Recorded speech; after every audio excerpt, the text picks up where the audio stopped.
وسلام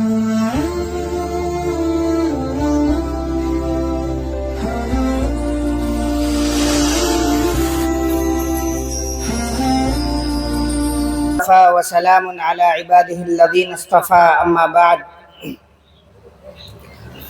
محترم و موقر علماء کرام اور ہمارے اس اکبر پور کے معزز رہنے والوں اور میرے پیارے عزیز دوستوں، وقت بہت ہو چکا ہے اور مہمان خصوصی حضرت مولانا مفتی حارث عبدالرحیم صاحب کو سننا ہے، اور پروگرام چونکہ کافی دیر تک پہنچ چکا ہے، سننے کا مزاج بھی ختم ہو چکا ہے تقریباً، تو میں یہ مناسب سمجھتا ہوں کہ بہت مختصر وقت میں اپنی بات کو ختم کروں۔ چنانچہ نبی پاک صلی اللہ علیہ وسلم کی ایک حدیث کو آپ حضرات کے سامنے رکھتا ہوں۔ حضرت عبداللہ ابن عباس رضی اللہ عنہ ارشاد فرماتے ہیں کہ نبی کریم صلی اللہ علیہ وسلم ایک مرتبہ نصیحت کرتے ہوئے آپ نے فرمایا کہ اربع من اعطیہن فقد اعطی خیر الدنیا والآخرہ، چار چیزیں ایسی ہیں کہ جن کو وہ چار چیزیں دے دی گئیں، گویا دنیا و ما فیہا اور آخرت کی اور دنیا کی تمام بھلائیاں اس کی جھولی میں ڈال دی گئی۔ نبی پاک صلی اللہ علیہ وسلم اپنے نصیحتوں میں، اپنی احادیث میں اس طریقے کے ترغیبی جو جملے ہوا کرتے ہیں وہ بارہا ارشاد فرماتے ہیں، تاکہ جو سننے والے ہیں اس سے ترغیب حاصل کریں اور اس سے کچھ لیں اور اس سے اپنی زندگیوں کو بدلنے کی کوشش کریں۔ چنانچہ بہت ہی سعادت مند ہے، خوش نصیب ہے، سعید ہے وہ شخص جس کے اندر یہ چار چیزیں پائی جائیں۔ نبی پاک صلی اللہ علیہ وسلم نے فرمایا لسان ذاکر، ایسی زبان جو اللہ کا ذکر کرنے والی ہو، قلب شاکر، ایسا دھڑکتا دل جو اللہ کا شکر بجا لانے والا ہو، اور وبدن علی المصیبت صابر، علی البلاء صابر، اور ایسا بدن جو تکلیفوں پر، مصیبتوں پر، آزمائشوں پر صبر کرنے والا ہو، وزوجۃ تعینہ علی اوامر الدنیا والآخرہ، اور ایسی نیک بیوی جو اس کے دینی امور میں اور اخروی امور میں اس کی مددگار ہو۔ یہ چار چیزیں ایسی ہیں کہ اگر ہماری زندگیوں میں آ جائیں تو انشاءاللہ العزیز ہماری دنیا بھی کامیاب ہے اور آخرت بھی کامیاب ہے۔ سب سے پہلے اللہ کے نبی حضرت محمد صلی اللہ علیہ وسلم نے لسان ذاکر کا ذکر فرمایا، ایسی زبان جو ذکر کرنے والی ہو، ہماری زبانوں سے اچھی بات نکلتی ہو، اچھے کلمات نکلتے ہوں، لوگوں کو جوڑنے والے، لوگوں کو شاباشی دینے والے الفاظ ہماری زبان سے نکلتے ہوں، اس بات کی ترغیب دی گئی ہے۔ انسان کے جسم کے اندر بہت سارے عضو ہیں، ان تمام عضو میں جو سب سے زیادہ حرکت میں رہنے والا عضو ہے وہ زبان ہے، جس کی حرکت سے انسان ترقی کے اعلیٰ معیار پر پہنچ سکتا ہے، اور اسی چھوٹے سے عضو کی حرکت سے انسان ذلت اور پستگی کے گڈھے میں جا کر گر سکتا ہے۔ چنانچہ اسی لیے نبی پاک صلی اللہ علیہ وسلم نے یہ بات ارشاد فرمائی اور یہ کہا کہ اگر تم دنیا اور آخرت کی بھلائی چاہتے ہو، اس دنیا میں کامیاب ہونا چاہتے ہو، آخرت میں کامیاب ہونا چاہتے ہو، تو تمہیں اپنی زبان کو درست کرنا ہوگا۔ ایک مرتبہ نبی پاک صلی اللہ علیہ وسلم نصیحت فرما رہے ہیں، حضرت معاذ رضی اللہ عنہ اور دیگر صحابہ کرام رضوان اللہ عنہم اجمعین اللہ کے نبی صلی اللہ علیہ وسلم سے سوال کرتے ہیں، وَهَلْ نُؤَاخَذُ مَا نَقُولُ يَا رسول اللہ صلی اللہ علیہ وسلم، اے اللہ کے رسول، جو کچھ ہم گفتگو کرتے ہیں، جو بات کرتے ہیں، کیا اس پر بھی ہمارا مواخذہ ہوگا؟ اللہ کے نبی صلی اللہ علیہ وسلم نے فرمایا، وَيْحَكَ يَا مُعَاذ، تم اتنے عقل مند ہو، اتنے سمجھدار ہو، اتنے شاطر ہو، اس کے بعد تم اس طریقے کی بات کہو گے، بڑے افسوس کی بات ہے۔ اس کے بعد میں اللہ کے نبی نے فرمایا، وَهَلْ يَكُبُّ النَّاسُ فِي النَّارِ عَلَى مَنَاخِرِهِمْ إِلَّا حَصَائِدُ أَلْسِنَتِهِمْ، لوگوں کو جہنم میں ان کے سروں کے بل گھسیٹا جائے گا، صرف اور صرف ان کی زبانوں کی وجہ سے، ان کی زبان کی وجہ سے وہ جہنم میں جائیں گے، اور ان کے سروں کے بل ان کو کھینچ کر اس میں لایا جائے گا۔ میرے محترم بھائیوں، یہ مختصر سا چھوٹا سا حصہ جو ہمارے دانتوں کے درمیان میں ہے، اس چھوٹے سے حصے سے ہم لوگوں میں محبت، اخوت، بھائی چارگی کو بھی پھیلا سکتے ہیں،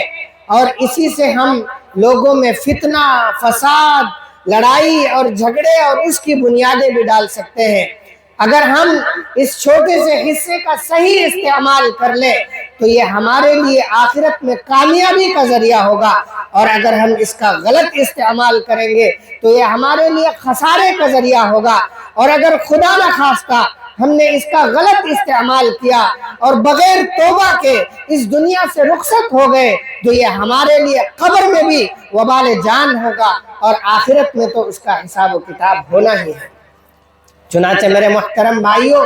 ہمیں چاہیے کہ ہم اپنی اس زبان کا صحیح استعمال کریں۔ اگر ہم اس کو صحیح استعمال کرتے ہیں، زبان کا استعمال یہ ہے کہ اللہ کا ذکر کریں، اللہ کے نبی صلی اللہ علیہ وسلم پر درود بھیجیں، نبی پاک صلی اللہ علیہ وسلم کے حمد پڑھیں، نعتیہ کلام پڑھیں، قرآن کی تلاوت کریں، اللہ کی بڑائی بیان کریں، احادیث کو پڑھیں، واعظانہ کلمات کو سنیں اور سنائیں۔ یہ زبان کا صحیح استعمال ہے، اور اگر ہم نے اس کا صحیح استعمال کیا تو یہ ہمارے لیے کامیابی کا ذریعہ ہوگی، اللہ رب العزت کی ذکر کا ذریعہ بھی ہے۔ اگر ہم اللہ کو اس کلام سے، اس زبان سے یاد کرتے ہیں تو یہ ہمارے لیے ایک سعادت کی بات ہوگی۔ چنانچہ اللہ رب العزت فرماتے ہیں، فَاذْكُرُونِي